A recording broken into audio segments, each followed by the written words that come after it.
இன்னைக்கு விநாயகர் சதுர்த்தி ஸ்பெஷலாக மடக்கு பூர்ண கொழுக்கட்டை எப்படி பண்ணுறதுன்னு பார்க்க போகிறோம். இது செய்கிறது ரொம்ப ஈஸி, கொஞ்சம் கூட விரிசல் இருக்காது, ரொம்ப சாஃப்டாக அண்ட் டேஸ்டியாக இருக்கும்.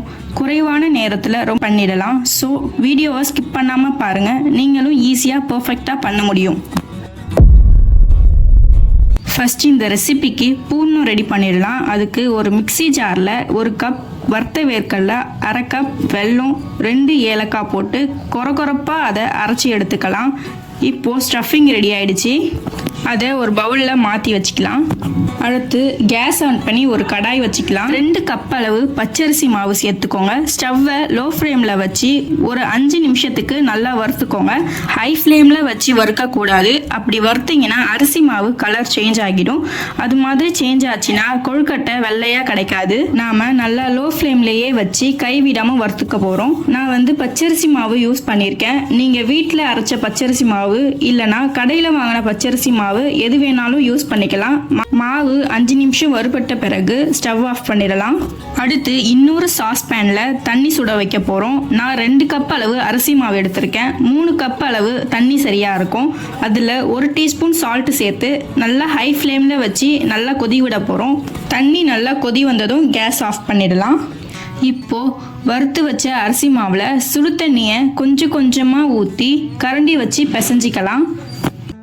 சுடு தண்ணி ஊற்றி பிசையும் போது நீங்கள் கரண்டியை யூஸ் பண்ணுங்கள், கையில் பிசைய முடியாது. கரண்டியை வச்சு எல்லா கட்டிகளும் உடச்சி விட்டுக்கலாம். மாவு சூடு ஆறுற வரைக்கும் இந்த மாதிரி பண்ணுங்கள். இப்போ பாருங்கள், கரண்டியை வச்சு மிக்ஸ் பண்ணிட்டு இருக்கும் போதே முழுமையாயிடுச்சு. கை பொறுக்கிற சூடு வந்ததும் இந்த மாதிரி கையில் ஆயில் இல்லைனா நெய் ஆட் பண்ணி நல்லா பிசைஞ்சிக்கோங்க. நம்ம சப்பாத்தி பிசைகிற மாதிரி நல்லா பிசைஞ்சிக்கோங்க. இப்போ மாவு தயாராகிடுச்சு. இதில் இருந்து ஒரு சின்ன சைஸ் மாவு எடுத்து உருட்டிக்கலாம். அதை லைட்டாக ப்ரெஸ் பண்ணிவிட்டு இப்போது நான் வீடியோவில் காட்டுற மாதிரி கை ஜாயிண்டில் வச்சு மாவை தட்டி எடுத்துக்கோங்க. இந்த மாதிரி நீங்கள் பண்ணும்போது உங்களுக்கு ஈஸியாக ஷேப் கிடைக்கும். அதே போல் ஸ்டஃபிங்கும் உங்களுக்கு உள்ளே வைக்க ஈஸியாக இருக்கும். இப்போ நாம் ஏற்கனவே செஞ்சு வச்ச பூர்ணத்தை கொஞ்சம் வச்சுக்கலாம். பூர்ணம் வச்ச பிறகு இந்த மாதிரி 2 கையை வச்சு க்ளோஸ் பண்ணிக்கோங்க. இப்போது உங்கள் கையால் எவ்வளோ ப்ரெஸ் பண்ணி விட முடியுதோ அந்த மாதிரி எட்ஜஸ்களை ப்ரெஸ் பண்ணி விட்டுக்கலாம். இப்போ பாருங்கள், நம்ம கொழுக்கட்டை வெடிப்பு இல்லாமல் எவ்வளோ அழகாக ஷேப் கிடச்சிருக்கு. எல்லா கொழுக்கட்டையும் இந்த மாதிரி பிடிச்சதுக்கு அப்புறமா ஒரு இட்லி பாத்திரத்தில் நடுத்தட்டு வச்சுக்கலாம். அதில் வெள்ளை துணி போட்டு எல்லா கொழுக்கட்டையும் லைனாக அடுக்கிக்கலாம்.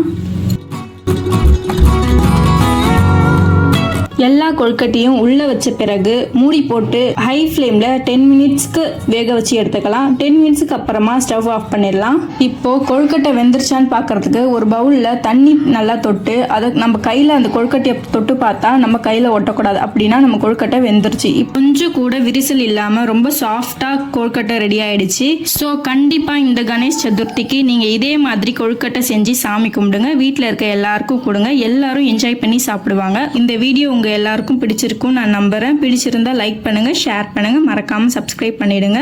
நீங்க வீட்டில் செஞ்சு பார்த்துட்டு டேஸ்ட் எப்படி இருந்ததுன்னு எனக்கு கமெண்ட்ல சொல்லுங்க.